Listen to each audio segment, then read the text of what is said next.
আজকে কোরআনের মাহফিলের পারমিশনের সিস্টেম করেছে যারা, 1 নাম্বার জালেম তারা। এই বলেন সবাই, জবান ছেড়ে বলেন আসমানের মালিক কে? সবাই বলেন। ভয় করবেন কারে?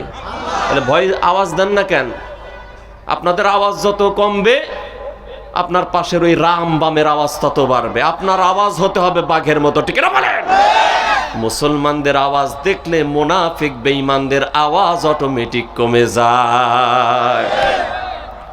আসমানের মালিক কে? জমিনের মালিক কে?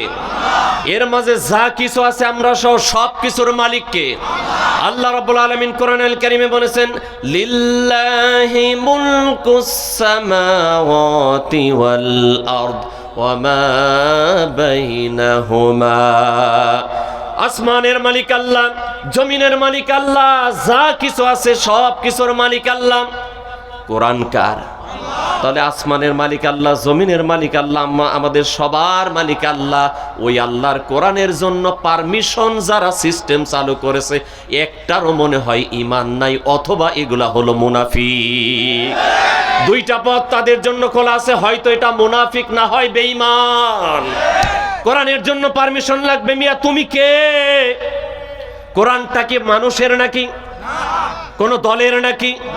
জোরে বলেন কোরআন কার? তাহলে কোরআনের মাহফিল হবে কোনো পারমিশনের দরকার নেই। যত বড় নেতা হোক, যত বড় অফিসার হোক, ও আসবে, মাহফিল যারা করবে তাদের ধন্যবাদ দেবে, ঠিক না বলে? কোনো পারমিশনের দরকার নেই। বন্ধু খেয়াল করেন, আল্লাহ বলেন কিয়ামতের কঠিন মুসিবতের ময়দানে পুলসিরাত পার হতে পারবে না তারা জালেম যারা, আর পার হইতে পারবে তারা মুত্তাকি যারা। এবার আসেন মুত্তাকি কারা আমরা সহজে পরিচয় জেনে নেই। আল্লাহ রাব্বুল আলামিন কোরআনুল কারীমের 2য় সূরা সূরাতুল বাকারা এর শুরুতেই বলেছেন মুত্তাকি কারা। শোনো, আল্লাহ রাব্বুল আলামিন বলেন, যালিকাল কিতাবু লা রাইবা ফীহি হুদাল লিল মুত্তাকিন। আল্লাহ রাব্বুল আলামিন মুত্তাকিদের পরিচয় দিতে গিয়ে বলেন, যালিকাল কিতাব, এই যে কিতাব, এই কিতাব বলতে আল্লাহর কোরআন। আল্লাহ বলেন যারা মুত্তাকি হতে চায় তাদের জন্য গাইডলাইন হলো এই কোরআন। সুতরাং আল্লাহর কোরআনের আয়াত প্রমাণ করে কোরআন অনুযায়ী ব্যক্তিগত জীবন, পারিবারিক জীবন, সামাজিক জীবন, রাষ্ট্রীয় জীবন, আন্তর্জাতিক জীবন পরিচালনা করে মুত্তাকি তারা। আর কোরআন অনুযায়ী যারা জীবন পরিচালনা করে না, জালেম তারা। দলিল কোরআনে আছে না নেই? আরো জোরে বলেন। আল্লাহ রাব্বুল আলামিন বলেন মুত্তাকি তারা, যারা মুত্তাকি হতে চায় তাদের গাইডলাইন হলো কোরআন। আর যারা জালেম তাদের পরিচয় শোনো।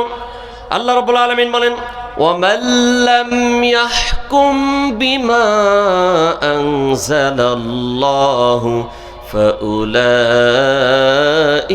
هُمُ الظَّالِمُونَ। হাবের সাহেব আছেন দু একটা? হাবের সাহেব নাই একটাও? আচ্ছা, আলহামদুলিল্লাহ। আয়াত আছে তো কোরআনে নাকি? না বানায় বললাম? কারণ এখন তো মুসলমানের ঘরে এমন গিরগিটি তৈরি হয়েছে, মানে মুনাফিকের তো একটা পর্যায় আছে, মুনাফিক দা গ্রেট। কোরআনের আয়াত বললেও মনে করে হুজুর বানাই বললো কিনা, তাই না? এই সকল মুনাফিকদের জন্য মুফতি আমির হামজা ভাইয়ের 3 বছর জেল কাটা লাগছে। আরে বেচারা, আল্লাহ একটা ম্যাগনেট বানাই দিয়েছে আমাদের জন্য। প্রত্যেকটা আলোচনায় পারা নাম্বার, পৃষ্ঠা নাম্বার, লাইন নাম্বার, রুকু নাম্বার বলে, এরপরেও মুনাফিকরা সইতে পারে না, ঠিক না বলে? 3 বছর বেচারার জীবন থেকে কেড়ে নিয়েছে। 3টা বছর। তবে মিয়া চান্দু, তুমি মনে করছো আমি তো বিরাট বড় একেবারে হজ কামাই ফেলছি, তুমি মরো না, রেডি ফেরেশতারা, ঠিক না? আল্লাহ রাব্বুল আলামিন বলেন কোরআন অনুযায়ী ব্যক্তিগত জীবন, পারিবারিক জীবন, সামাজিক জীবন, রাষ্ট্রীয় আন্তর্জাতিক জীবনের ফায়সালা করে না যারা, জালেম তারা। আল্লাহ রাব্বুল আলামিন বলেন, وَمَن لَّمْ يَحْكُم بِمَا আনজালাল্লাহু ফাউলাইকা হুমুয যালিমুন। আল্লাহ শুধু এখানেই ক্ষান্ত থাকেন নাই, আল্লাহ আরেকটা আয়াতে বলেছেন, আরে শুধু এরা জালেম না, এরা হলো কাফের। এরা কি, জোরে বলেন। আল্লাহর কোরআন বলছেন, ওয়ামান লাম ইয়াহকুম বিমা আনজালাল্লাহু ফাউলাইকা হুমুল কাফিরুন। যারা বিচার ফাইসালা ব্যক্তিগত জীবনে, পরিবারে, সমাজে, রাষ্ট্রে কোরআন দিয়ে করে না, ওরা খালি জালেম না, ওরা হলো কাফের। কথা কা, আর জোরে বলেন কথা কা।